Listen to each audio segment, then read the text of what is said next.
Today we are talking about something incredibly important, something that affects all of us even if we don't always realize it, and that's voting. A lot of people feel like their single vote doesn't matter, or maybe the process seems a bit confusing or intimidating.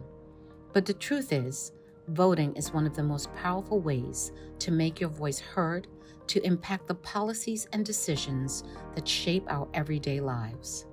It's about having a say in who makes decisions on things like education, healthcare, the economy, and the environment, all things that directly affect each of us. And here's an interesting fact that might surprise you. In many elections, a difference of just a few votes per district could actually sway the outcome. So today, I want to walk you through exactly how to vote in the upcoming election, step by step, so you'll feel confident and prepared when it's time to cast your ballot. We'll cover everything from checking if you're eligible for registering, understanding your options for voting, whether that's in person or by mail, and even some tips to make the whole experience smoother. If you've ever felt concerned about how it all works or thought it might be too complicated, stay with me because by the end of this, I think you'll feel ready to take action. Let's get into it. First things first, you might be wondering, am I eligible to vote? Well, yes. In the United States, eligibility to vote mainly comes down to a few key requirements. You need to be a U.S. citizen, at least 18 years old on or before Election Day, and a resident of Essex County. For the Newark School Board election, you must be at least 16 years old, a U.S. citizen, registered to vote, and a resident of Newark, New Jersey, and an Essex County resident. Once you know you're eligible, the next step is registering to vote. Now, I know registering might sound formal or a bit intimidating, but it's actually a very simple process. And in most cases, you can complete it online. New Jersey allows for online voter registration, and you have the option to mail in your registration or visit the registration office for in-person registration. And here's something a lot of people don't realize. With each election, there's a registration deadline, so it's important to check that you're registered in time. Missing that deadline could mean missing out on your chance to vote. If you're not sure if you're registered, or maybe you moved recently, it's worth double-checking. You can check your voter registration status online too, and it only takes a few seconds. Now that you're registered, it's time to talk about how you actually vote. We have a few options.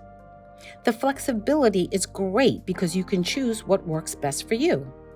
The first option is voting in person, which can either be done on Election Day or during an early voting period.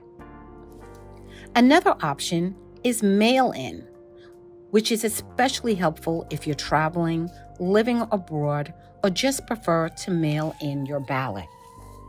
Simply request a mail-in ballot from your local election office, fill it out, and send it back before the deadline. Check the deadline for requesting and returning your mail-in ballot. Next, let's talk about ID. New voters may be required to show some form of identification when you go to vote in person. This can range from a driver's license, a state-issued ID, or sometimes even a utility bill. If you're voting by mail, make sure you follow the instructions carefully on how to fill out and return your ballot. New Jersey requires you to complete, seal, and sign your mail-in ballot.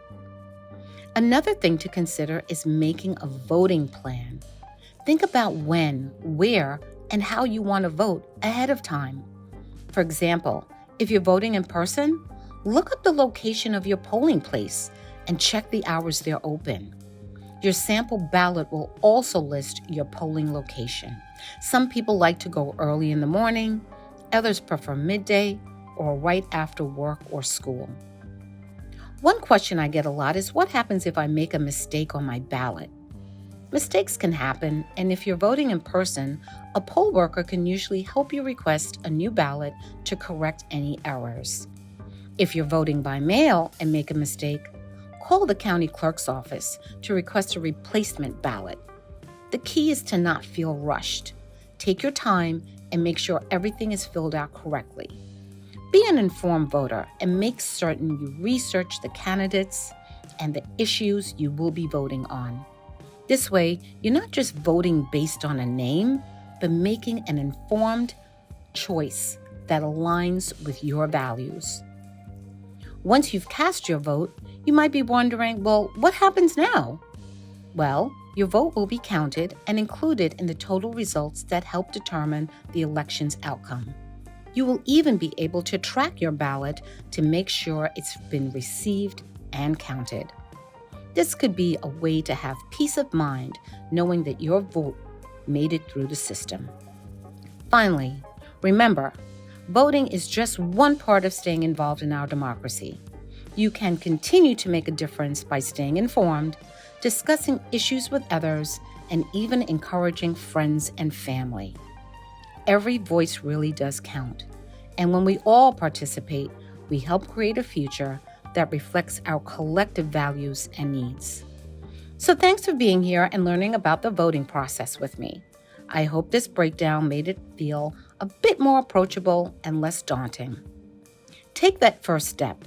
Check your eligibility, register if you haven't, and make your plan to vote. Let's all be a part of shaping the future. Happy voting, everyone!